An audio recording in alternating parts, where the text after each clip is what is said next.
Good evening. Tonight on an American Graduate Special, we're not just going to be rehashing all the old education problems. We're going to be looking at some of the solutions, the experiments, the partnerships, the things that maybe aren't making so many headlines, but may be making a very big difference.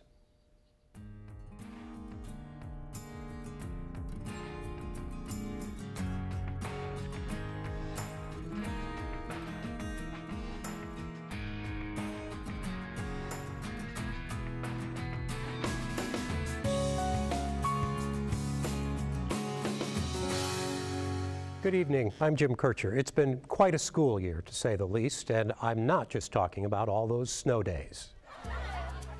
Missouri's school transfer law kicked in last fall, and a couple of thousand students were able to leave the unaccredited Normandy and Riverview Gardens districts, and they enrolled in schools out of and often far out of their own neighborhoods, and with other districts on the accreditation bubble, including the city of St. Louis. That got a lot more people talking about the need to improve schools and student achievement. And frankly, that's a discussion that's always worth having. Later this week, we will be talking about what the state legislature has decided to do and about the work of the task force dealing with the future of the Normandy district.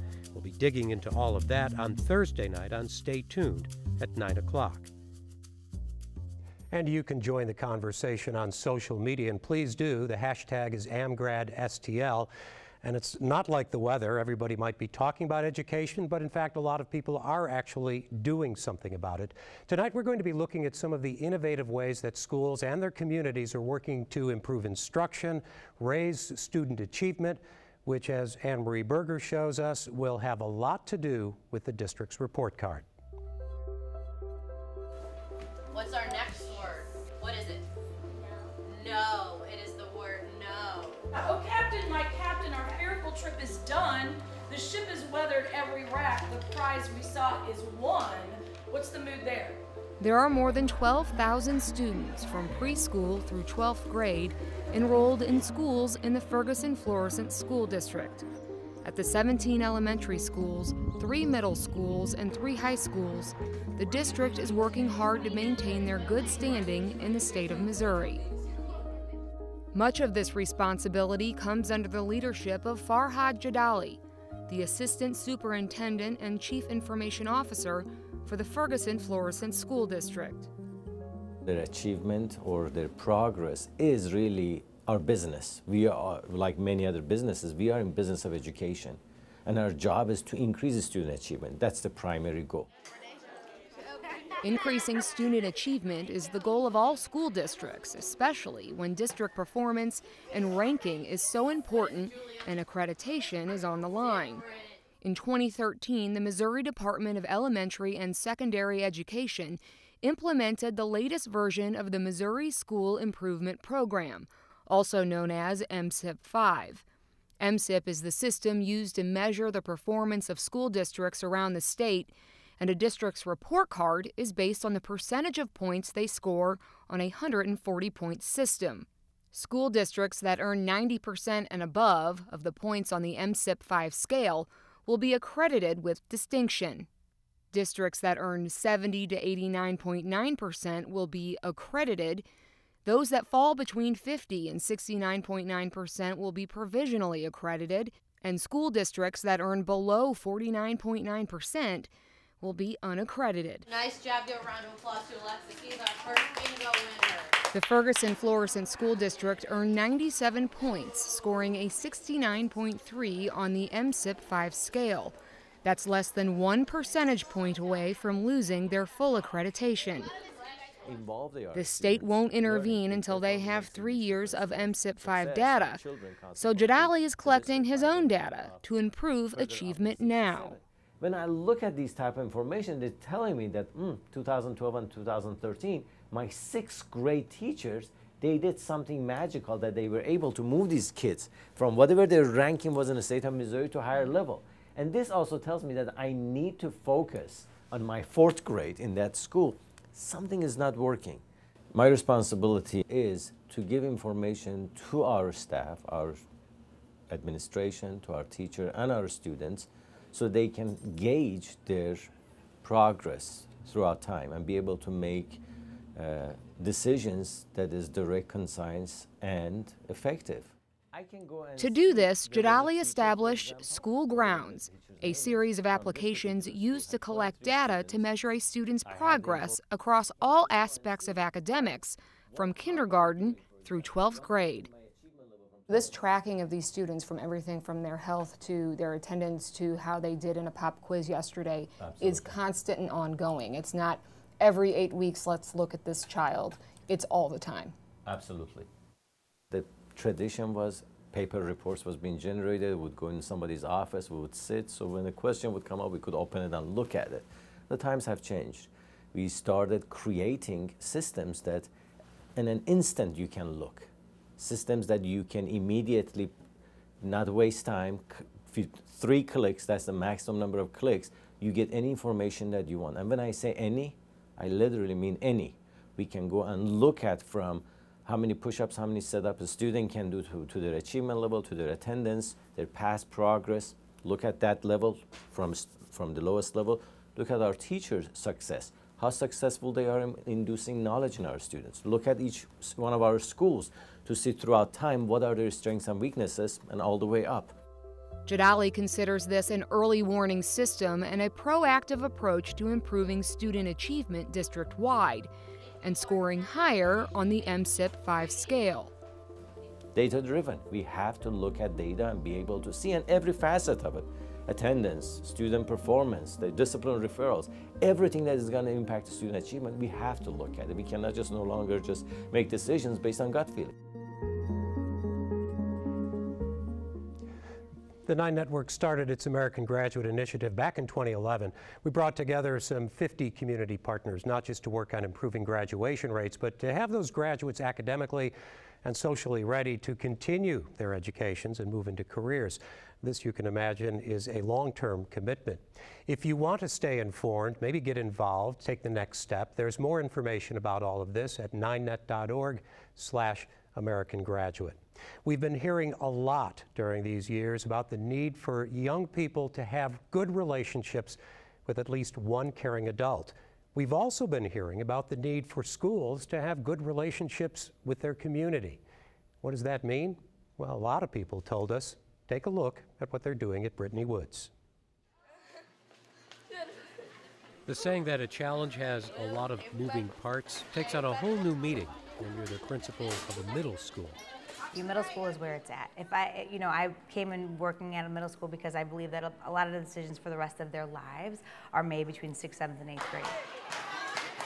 University City is proud of being a stable, diverse community, but not everybody sends their kids to public school.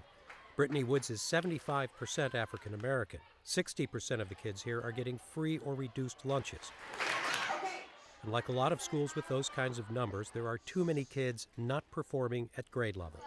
And the kind of disengagement and loss of interest that can lead to dropping out later, that often begins in these grades.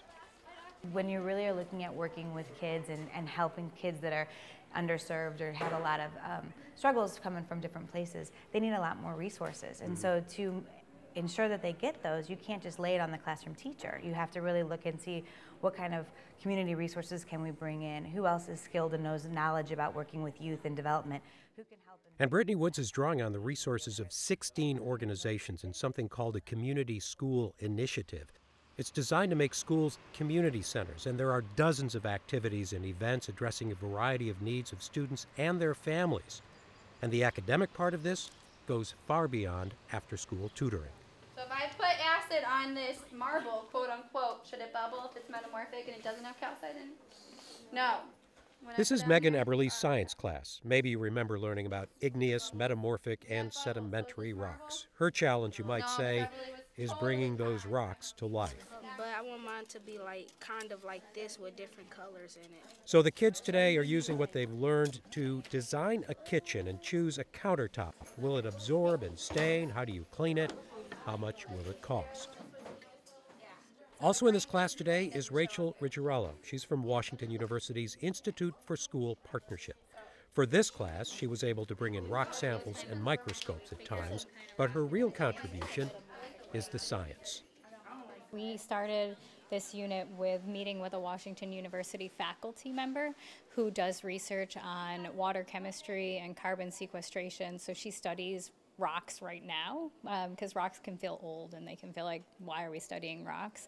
And so that professor actually came in, worked with the students. Megan and I worked with her to develop some hands-on labs that related to the acidification of the ocean and how acids affect rocks, and brought it back to how water and rocks interact. The reason like the school partnership is so wonderful is it makes me a very efficient teacher. The lesson structure we're using is a newer one that we've been kind of modifying and reviewing during the course of the year. A lot of other community schools really do an awesome job on after-school programming, and not to diminish their work, but we haven't seen a school that's been able to embed the instructional pieces into the after-school programming in a full encompassing program. The challenge isn't necessarily finding people who want to help, it's choosing the right ones. Angelo Lewis, the school and community liaison, works with kids and families and helps match their needs to potential outside partners and volunteers. And not everybody gets in the door. It's difficult at times because there are so many people who want to help, and that's a great thing. But it's really based on what our kids want, what our families want, and then also what the school needs. The time that the kids here are at school, we can't waste with a partner that's not going to be using it to the full potential. All right. So what does the rubber chicken have to do with all of this? Well, it gets your attention. All right, who can give another kind It's of Charlene West's way of warming things up when she comes to Miss Alsobrook's 7th grade social studies class. Whoever has the chicken gets to talk. So what we're going to do now is we're going to She is with the Wyman Center, another one of Brittany Wood's major community partners. She's here full-time running the teen outreach program and comes to every 7th grade social studies class once a week. So your project for CSL, you decided it was refugees. This is part of what's called community service learning.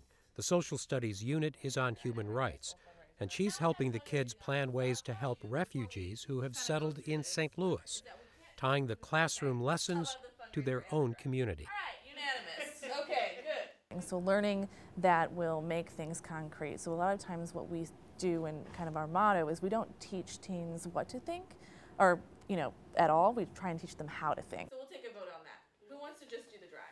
Well, with 7th graders, they're very moody kids. But I do notice that when it's a day for Wyman, they're excited. They're excited, they're ready to learn, they're eager to learn. Not only that, there are indications that on Wyman days, the kids in the class will have fewer referrals. That is, they won't get sent to the principal's office as much for misbehaving for the rest of the day. But this can't be some kind of feel-good approach to learning. The Community School Initiative is being closely monitored and measured to see if it's really having an impact. Everything has to go back to student achievement, because if the kids aren't at or above grade level when they leave Brittany Woods, we haven't done our job.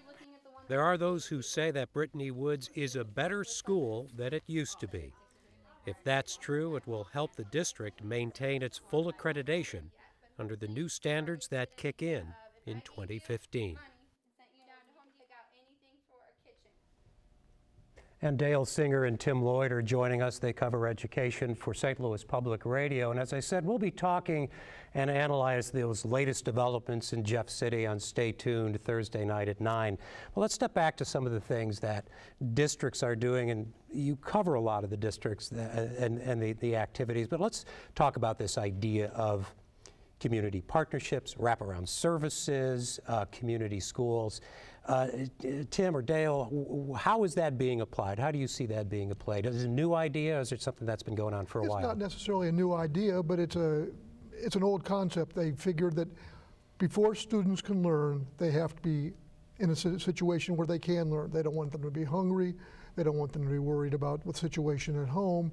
They don't want them to have to bring a lot of problems from outside school into the classroom that hurts their ability to pay attention to the teacher and learn what they're supposed to be learning. I mean, for a lot of students, that's hard enough as it is, but have to wrestle with those outside problems makes it even more difficult. As opposed to just bringing them to school and letting the teachers and the principals deal with it. Right, and this idea has popped up in the Normandy Transition Task Force discussions there. Also, it's part of the St. Louis Public Schools transformation plan that was just put in place a couple of weeks ago. I know at the Normandy, the task force, one of the strong recommendations was, and they do have a lot of partnerships, the 24-1 organization initiative is going on up there, but one of the recommendations was a stronger relationship with University of Missouri St. Louis, maybe doing some of the things that WashU is doing at Brittany Woods. The universities have a real role to play. They have education schools, so they can not only provide academic assistance, but they can help coordinate. I thought it was interesting that they've got a school community liaison at Brittany. I mean, there are a lot of places where that's not necessarily the case, and that is a fairly important link between the school and the community. Yeah, I think one of the hard things that people have said is not finding people who want to help, but finding the people who bring the right kind of help at the right time. And sometimes they have to say, thanks but no thanks for right now. I mean, you've got to find a place to put those folks. And sometimes an organization is already doing, or a school is already doing what an organization wants to bring in. Let me step back a little bit about the MSIP-5 stuff, because that I know it's kind of been pushed off to the side because of the accreditation stuff with Normandy and Riverview and the transfers and the finances. But fill me in a little bit on what's the difference in terms of how districts are being judged or measured than they were a couple of years ago. Before, it was a lot more emphasis specifically on student achievement, and MSIP-5 broadened it so that it's things like college and career readiness, it's advanced placement classes, and an area that Tim's written a lot about, it's attendance. So they wanted to make sure that the whole spectrum of things that schools are responsible for get credit. There's also a big emphasis on growth, so that if a student or a cohort of students is at one level and they go up to the next level, even if that next level isn't necessarily where they should be, but they've made some progress in a particular school year, a district will get credit for that. And one big idea behind the MSIP-5 standards is to really home in on individual students rather than looking at big picture data. And as Dale had mentioned, I've covered some of the issues around attendance, in particular the standard 90-90, to make sure students are in school 90% of the time. Yeah, explain a little bit about that. Two things. Number one, how maybe they were being measured before and how it's being measured now. Well, previously, the standard was average daily attendance, which just looked at the big picture number for a school or for a district. Under the new standards with MSIP-5, it looks at the attendance of individual students, which sometimes could be lost in those big picture numbers. If a student misses more than 10% of school, they're considered, they're what researchers call chronically absent. And that can lead to a whole string of problems, in particular with what count for the largest number of points under the MSIP-5 standards, which are test scores. Yeah, and we're really looking at two things. Number one, we're always saying, well, the school districts are trying to get good grades. The absenteeism part of that total grade, point-wise, isn't that great? Well, let's talk about how important getting kids into school really is, because it would seem to me that if you can get kids in school, then some of those other areas are going to improve. Right. The idea is pretty simple. You can't really do well in school if you're not in school. So what happens is when the student starts to miss a lot of learning time, you'll see in the early grades that they'll get behind in reading. By the time that they're in middle school, it becomes an indicator of whether or not they might actually drop out. And in high school, it can lead to a whole nother string of problems. So again, it's really the basic starting point for some of these school improvement plans, which is just make sure kids are really engaged in learning. Yeah, and I think that's one of the reasons we went to the middle school, because that is a point. I mean, there's always these points, whether it's pre-kindergarten, third grade reading, middle school. Middle school is really where kids begin to actively disengage. It's got to be a real challenge. And it's interesting, too, what Dr. Jadali does to keep track of these. I mean, I spoke with him last year after the Ferguson-Florissant numbers came out, and they're very specific. I mean, you could see that they were very close to losing full accreditation. So he has it by student, he has it by teacher, he knows where some problems are. And a lot of these school improvement efforts are triage. They're trying to figure out where problems might be occurring before they get so bad that they fall into unaccredited or provisionally accredited status, and they want to be able to do some preemptive work. That's what the State Board of Education did a few months ago when they adopted a new plan to let the Department of Elementary and Secondary Education step in and kind of amass some critical help where it's needed.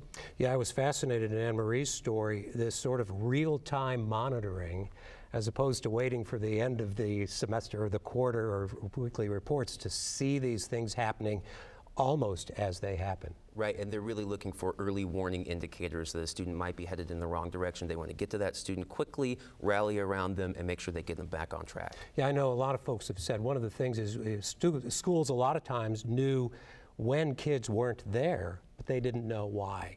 And that kind of ties all of this together, that community school. The partners can be coming in, they can be identifying issues within the community, as well as the schools knowing that they're not there or that they are there. I want to bring up one more thing, because we didn't really cover what's happening in the city. Let's talk a little bit about what you guys are hearing, or what we should be looking for in this school improvement plan that Dr. Adams has put out there. Is this really going to shake things up in the fall, do you think? Well, it depends on who you talk to, right. But the basic premise is that it divides up schools into 4 tiers based on their academic performance. In particular, the 18 schools that have the lowest level of academic performance fall into a tier called the superintendent zone. Their total student body in that tier is just a little bit more than 6,200 students. The idea is to funnel $6.4 million in added resources, so that'll pay for extra tutoring as well as counselors, perhaps extended school days, to really focus on those schools. One item that has stirred some controversy is the prospect of bringing in a nonprofit operator if one of those 18 schools does not show academic progress in the coming school year. Dr. Kelvin Adams, who is superintendent of St. Louis Public Schools, has said that if he were to choose to go down that road, he would go back to the community and seek input again before bringing in an outside operator. Great. Tim Lloyd, Dale Singer, thanks for joining us. Lots more to talk about. I hope you guys are going to join us on Thursday night on Stay Tuned, because there's so much more to talk about. We've been hearing this a lot. You really can't fully understand schools and education and the challenges facing a lot of students without talking to young people and listening to them. That's something we've done quite a bit as part of our American Graduate coverage.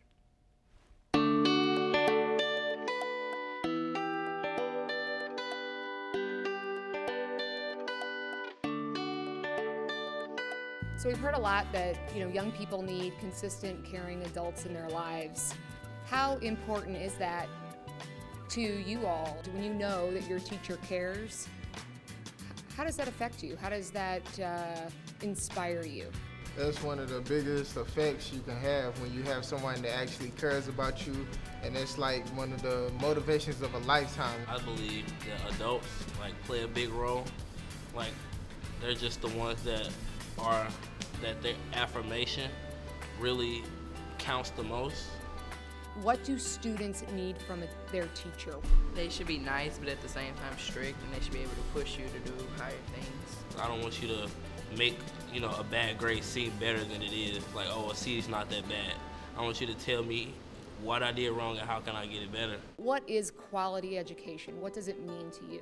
I believe quality education is education that prep you for the real world, prep you to get a job. I also believe that quality education should also teach you to stand out in a way, because you're going into a world of so many individuals with already a lot of skills equipped from high school and other sorts. One thing I'd say is level the playing field by equalizing resources among schools. I brought the whole Riverview Garden because I'll say it again, because I am truly blessed to go to the school I am, because I'm in the DSEC program, and so that means I'm from the inner city of St. Louis, but I get bused out to Clayton every morning. And the schools around my neighborhood are just struggling to get by. Recently, they just exported kids out of Normandy. If we're talking about wanting our community to get involved, if the community in Normandy needs to rise around that school, if people in Riverview Garden needs to rise around that school, if you were a student there, what would you want to see? I was a student at Riverview Garden. So, I would want to see the community actually rise and get us better education, get us teachers that's actually going to be there and say, we need to do this, get this done. Well, are you happy that you transferred? Yes, I am happy I transferred, and I do have more academic chances, but I would rather have to go 10 minutes from my house to go to Riverview Gardens and get a good education there, and they have to take 2 hours to go all the way down to Maplewood and get my education there. Close us out. You have to start off really young with the child and let them know the importance of education. You know, show them the value that it has and show that education can open up doors for them in the long run. You know, stick with them, you know, read a book with the child, you know, starting from a very young age and establishing in their mind that education is valuable. Well, this is a region that is sometimes characterized by and criticized for its divisions: Missouri, Illinois, city, county, black, white, accredited, unaccredited. So we conclude tonight with a story about some bridge building.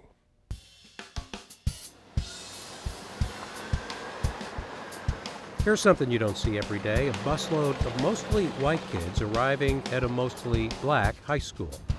Somebody thought it was a good idea that kids from Parkway North and kids from Normandy should get to know each other, get beyond the news coverage of Normandy's challenges, get beyond the stereotypes, the impressions, the notions these kids have about each other and their schools. I'm Alex. I'm Megan. I'm Sam. My name is Dianisha, but everyone calls me Dia. Some of the names and faces were already familiar. This is the first time they were meeting face to face, but there had been a series of conversations before this. Go ahead, Normandy. So I think the question is not necessarily... They'd been meeting by teleconference. The Normandy kids gathered in the district boardroom to talk with the juniors in the Parkway North government class. What is going on in the district to try to improve attendance? What do you see? It was led by Ed Wright from Education Plus, formerly Cooperating School Districts. On this day, he put up information about school district demographics, how they're different in race, income, families, that sort of thing. Do what you can, but at the end of the day, it's up to the parent to make the right decision. And if they don't, you know, that's it. Also, I know families that do only have one parent, and the child still is successful in school. It was the Normandy kids who decided they wanted to wrap this up with a visit, and they invited the Parkway kids to see the school that everybody was talking about. You can forgive them if they chose to show off just a bit, and not just the dunk, but the Normandy High School facilities, the weight room, the dance studio, the culinary arts program, Ready? Take it out. where students were preparing their lunch. First of all, thank you for coming, and welcome to the Normandy School District. But I'm hoping this experience and all these experiences will broaden your understanding about the challenges of what school districts go through, and to see what it's like to struggle when the odds sometimes are in your favor and sometimes they're not. When the transfer law took effect last fall, the school lost a lot of students. But there's been a determined effort by many of those who stayed to show their pride, their loyalty, and to demonstrate that this is not a disaster area, but a real school with real kids. And Ed Wright thinks there have been some eyes and minds open on both sides.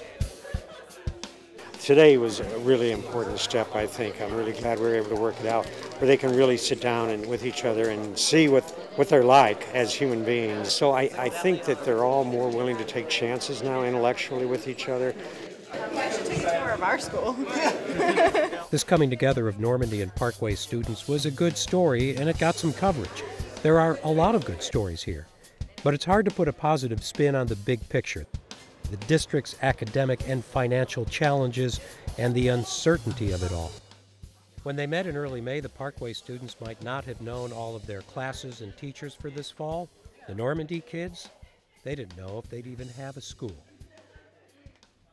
And there's so much more to this story, and we're not done on Stay Tuned this Thursday night at 9. We'll have a lot more about the recent political and financial developments, plans for the city, for Normandy and Riverview Gardens, Common Core, the accreditation standards, and you can get in on this conversation on social media, #AmGradSTL. Thanks for joining us tonight. I'm Jim Kircher. This program is part of American Graduate. Let's Make It Happen, a public media initiative made possible by the Corporation for Public Broadcasting.